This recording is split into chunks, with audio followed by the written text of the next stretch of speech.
Thank you, Mr. President and members of the Court. It is an honor to appear as agent of the Union of the Republic of Myanmar in these proceedings in my capacity as Union Minister for Foreign Affairs. For materially less resourceful countries like Myanmar, the World Court is a vital refuge of international justice.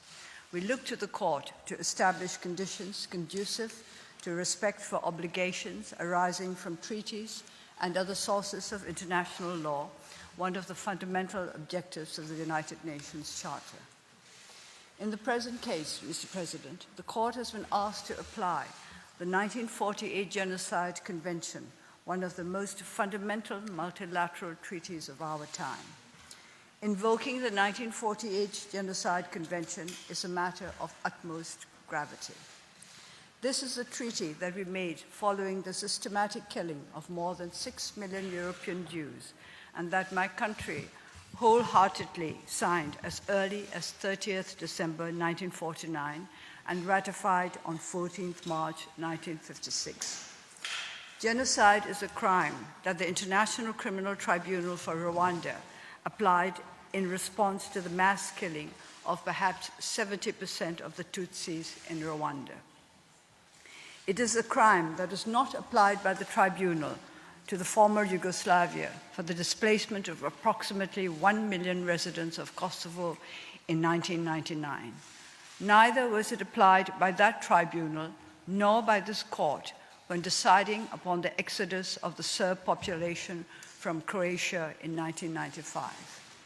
In both situations, international justice resisted the temptation to use this strongest of legal classifications because the requisite specific intent to physically destroy the targeted group in whole or in part was not present. Regrettably, the Gambia has placed before the court an incomplete and misleading factual picture of the situation in Rakhine State in Myanmar. Yet it is of the utmost importance that the court assess the situation obtaining on the ground in Rakhine dispassionately and accurately. The situation in Rakhine is complex and not easy to fathom, but one thing surely touches all of us equally: the sufferings of the many innocent people whose lives were torn apart as a consequence of the armed conflicts of 2016 and 2017, in particular, those who have had to flee their homes and are now living in camps in Cox's Bazar.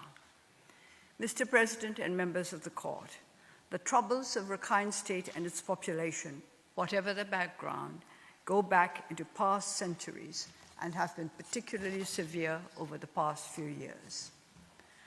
Currently, an internal armed conflict is going on there between the Arakan army, an organized Buddhist armed group with more than 5,000 fighters, and the regular Myanmar Defense Services. None of the speakers yesterday made any reference to this.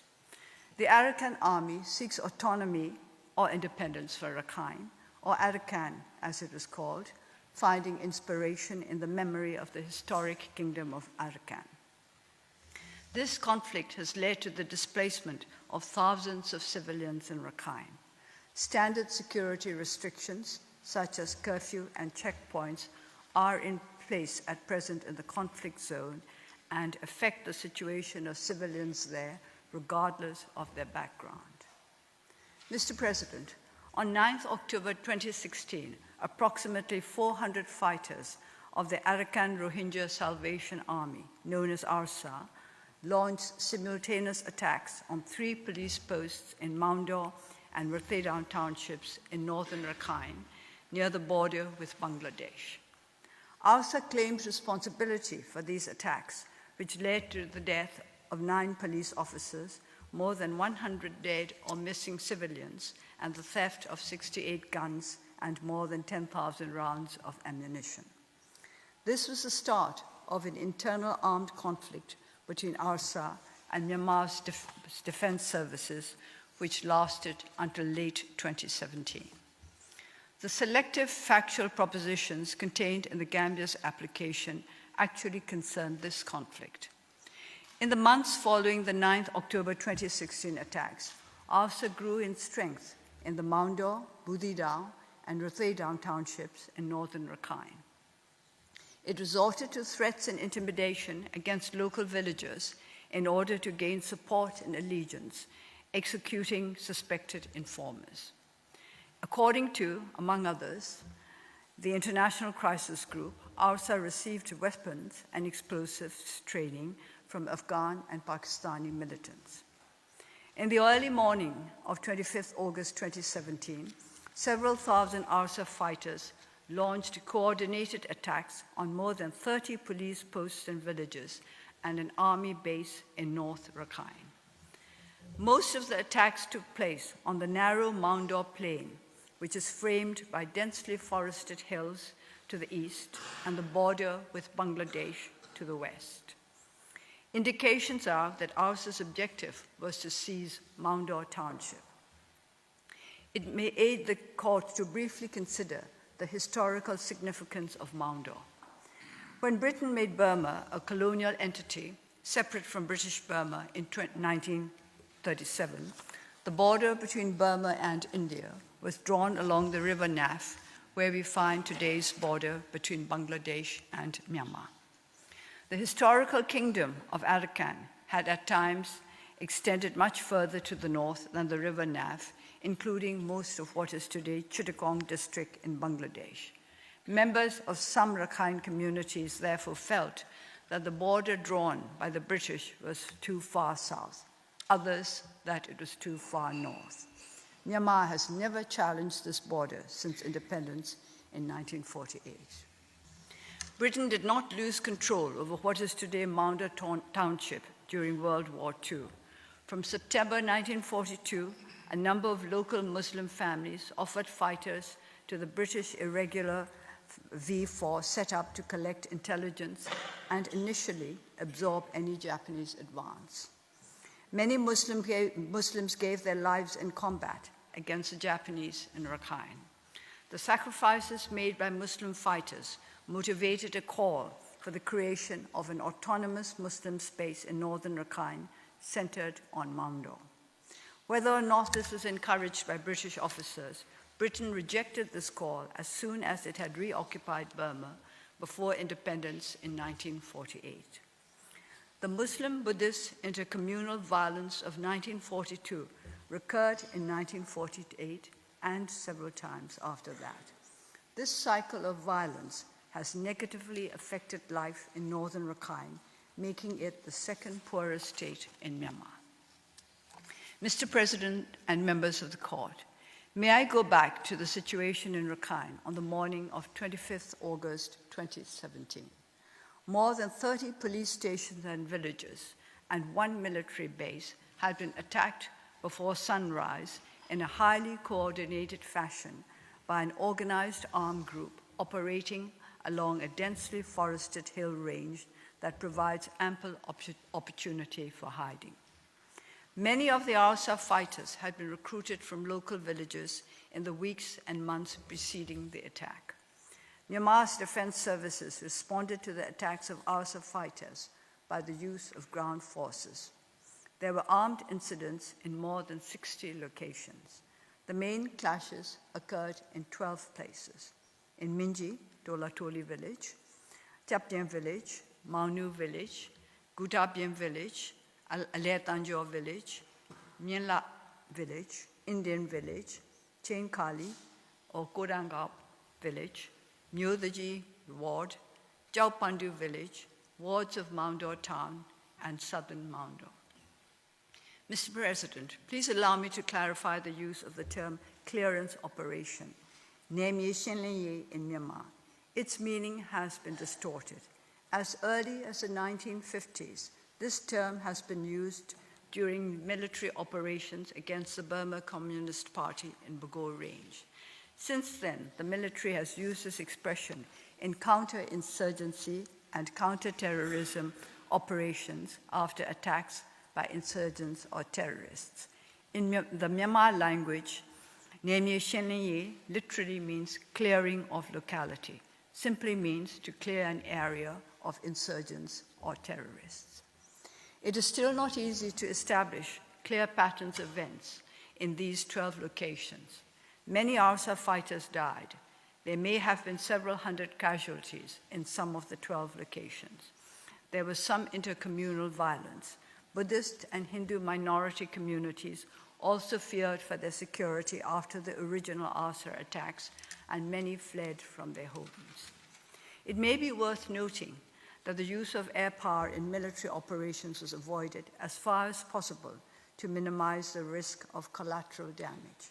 However, in one incident, in order to extract a unit surrounded by hundreds of ARSA fighters, the use of a helicopter was required. There was shooting from the helicopter, which resulted in fatalities, which may have included non-combatants.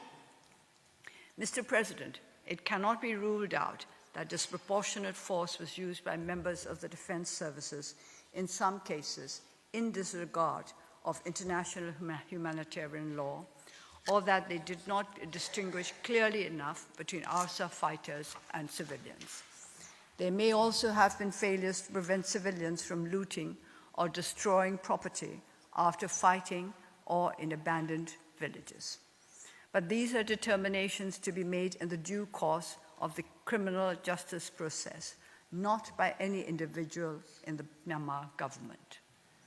Please bear in mind this complex situation and the challenge to sovereignty and security in our country when you are assessing the intent of those who attempted to deal with the rebellion. Surely, under the circumstances, genocidal intent cannot be the only hypothesis. Under its 2008 constitution, Myanmar has a military justice system. Criminal cases against soldiers or officers for possible war crimes committed in Rakhine must be investigated and prosecuted by that system. On 25th November 2019, the Office of the Judge Advocate General announced the start of a court-martial for allegations linked to the Gudapian village incident, one of the 12 main incidents referred to earlier. The office also let it be known that there will be additional courts-martial if further incriminating evidence is brought up by the Independent Commission of Inquiry. The ICOE is an independent special investigation procedure established for Rakhine allegations by the President of Myanmar, chaired by a former Deputy Minister from the Philippines, with 3 other members, including a former Undersecretary General of the United Nations from Japan. On 26 November 2019, this commission announced that it had taken about 1,500 witness statements from all affected groups in Rakhine, and that it has interviewed 29 military personnel who were deployed to the affected townships in northern Rakhine during the military operations from 25th August 2017 to 5th September 2017, as well as 20 police personnel who were stationed at the police posts that were attacked on 25th August 2017. There is currently no other fact-finding body in the world that has garnered relevant first-hand information on what occurred in Rakhine in 2017 to the same extent as the Independent Commission of Inquiry and the Office of the Judge Advocate General in Myanmar.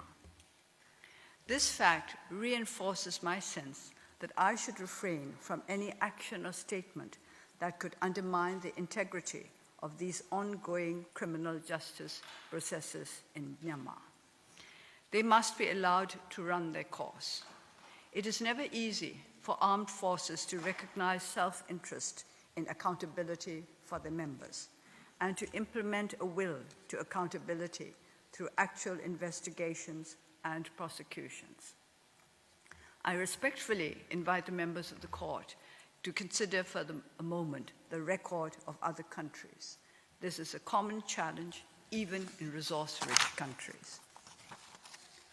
Recent cases in the news headlines illustrate that even when military justice works, there can be reversals.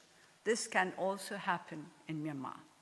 As part of the overall efforts of the Myanmar government to provide justice, a court-martial found that 10 Muslim men had been summarily executed in Indian Village, one of the 12 locations of serious incidents referred to earlier. It sentenced 4 officers and 3 soldiers, each to 10 years in prison with hard labor. After serving a part of their sentences, they were given a military pardon. Many of us in Myanmar were unhappy with this pardon.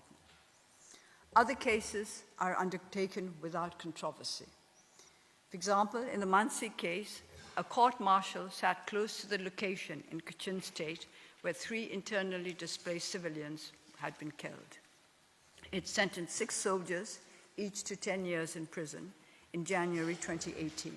Relatives of the victims and local civil society representatives were invited to the proceedings. The Office of the Judge Advocate General in Myanmar is, by our standards, well-resourced, with more than 90 staff and a presence in all regional commands throughout the country. I'm encouraged by the Gutabiem court-martial, and I expect the office to continue its investigations and prosecutions based on reliable evidence gathered in Rakhine and from persons who witnessed what happened there. Can there be genocidal intent on the part of a state that actively investigates, prosecutes, and punishes soldiers and officers who are accused of wrongdoing? Although the focus here is on members of the military, I can assure you that appropriate action will also be taken against civilian offenders in line with due process. There will be no tolerance of human rights violations in the Rakhine or elsewhere in Myanmar. Mr. President, there are those who wish to externalize accountability for alleged war crimes committed in Rakhine almost automatically without proper reflection. Some of the United Nations human rights mandates relied upon in the application presented by the Gambia have even suggested that there cannot be accountability through Myanmar's military justice system. This not only contradicts Article 20B of the Constitution of Myanmar, it undercuts painstaking domestic efforts relevant to the establishing of cooperation between the military and the civilian government in Myanmar in the context of a constitution that needs to be amended to complete the process of democratization. That process is now underway at the Phirangzu Hluttaw, the Union Parliament. The emerging system of international criminal justice rests on the principle of complementarity. Accountability through domestic criminal justice is the norm. Only if domestic accountability fails may international justice come into play. It would be inconsistent with complementarity to require that domestic criminal justice should proceed much faster than international criminal justice. A rush to externalize accountability may undermine professionals in domestic criminal justice agencies.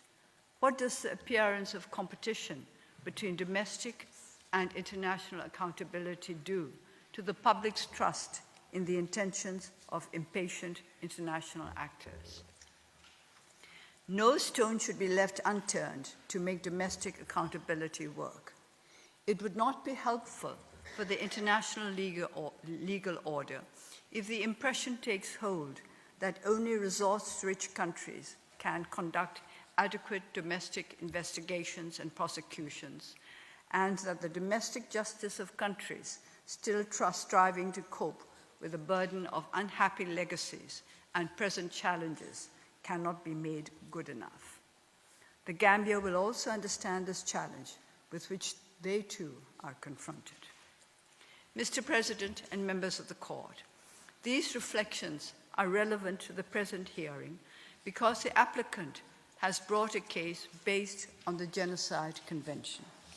We are, however, dealing with an internal armed conflict started by coordinated and comprehensive attacks by the Arakan Rohingya Salvation Army, ARSA, to which Myanmar's defense services responded.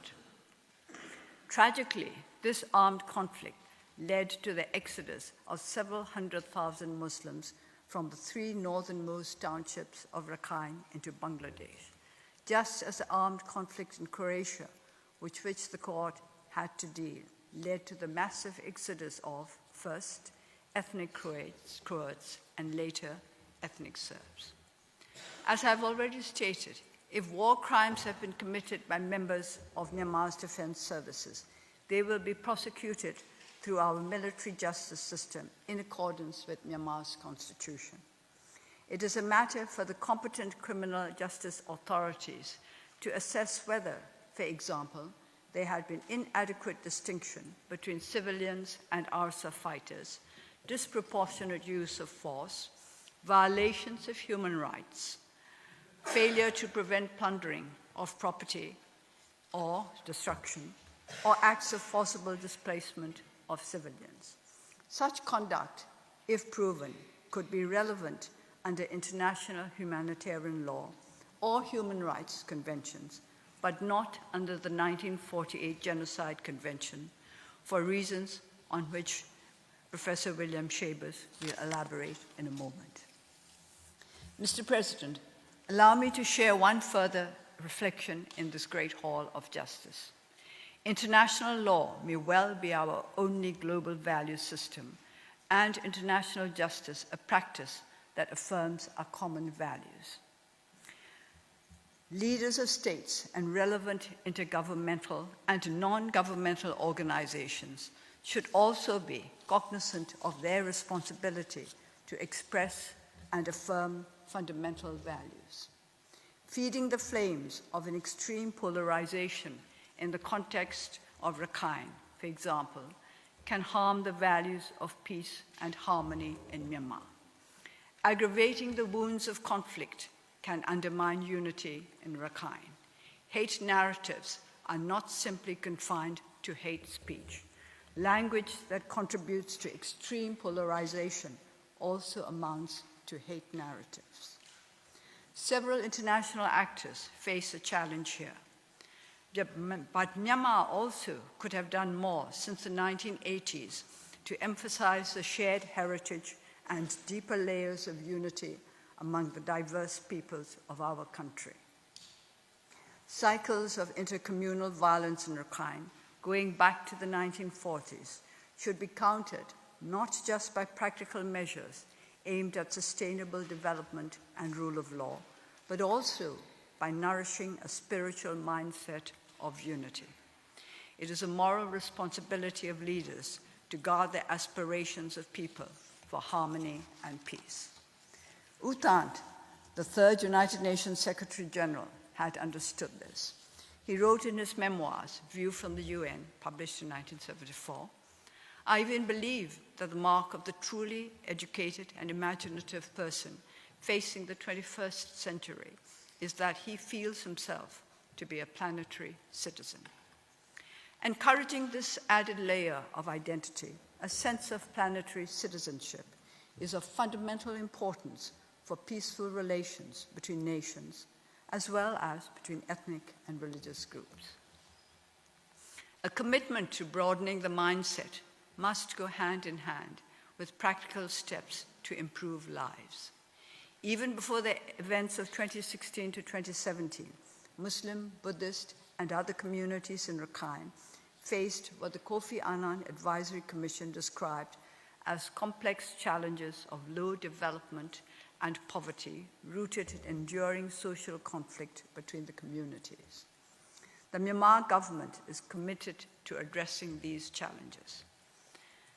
Together with our partners, we are now striving to ensure that all communities enjoy the same fundamental rights. To expedite citizenship verification and application, a mobile team is already in operation. All children born in Rakhine, regardless of religious background, are issued with birth certificates. Arrangements have been made to enable more Muslim youth to attend classes at universities across Myanmar. With the support of international and local partners, scholarships will also be made available to students from all communities living in Rakhine. The government has started a social cohesion model project in Maungdaw Township to promote social harmony among all communities. Interfaith fora have been encouraged. These are some of the steps taken to improve livelihoods, security, access to education and health, citizenship, and social cohesion for all communities in Rakhine. 3 IDP camps have already been closed, and an IDP camp closure strategy has been adopted. Myanmar is also committed to the voluntary, safe, and dignified repatriation of displaced persons from Rakhine under the framework agreement reached between Bangladesh and Myanmar. Mr. President, how can there be an ongoing genocide or genocidal intent when these concrete steps are being taken in Rakhine? To conclude, Mr. President and members of the court, Rakhine today suffers an internal armed conflict between the Buddhist Arakan Army and Myanmar's defense services. Muslims are not a party to this conflict, but may, like other civilians in the conflict area, be affected by security measures that are in place. We pray the court to refrain from taking any action that might aggravate the ongoing conflict, and armed conflict, and peace and security in Rakhine. Right now, in northern Rakhine, an army base near Palewa is under attack by a group of more than 400 Arakan army fighters, and some 200 insurgents have surrounded a military column near An City in Rakhine. Since Myanmar gained independence in 1948, our people have not known the security of sustainable development that is a fruit of peace and prosperity. Our greatest challenge is to address the roots of distrust and fear, prejudice and hate that undermine the foundations of our union. We shall adhere steadfastly to our commitment to nonviolence, human rights, national reconciliation, and rule of law as we go forward to build the democratic federal union to which our people have aspired for generations past. We look to justice as a champion of the reconciliation and harmony that will assure the security and rights of all peoples. Mr. President and members of the court, I thank you for your kind attention, and I ask that you now call upon Professor William Schabas to continue the Myanmar submissions. I thank the agent of Myanmar for her statement.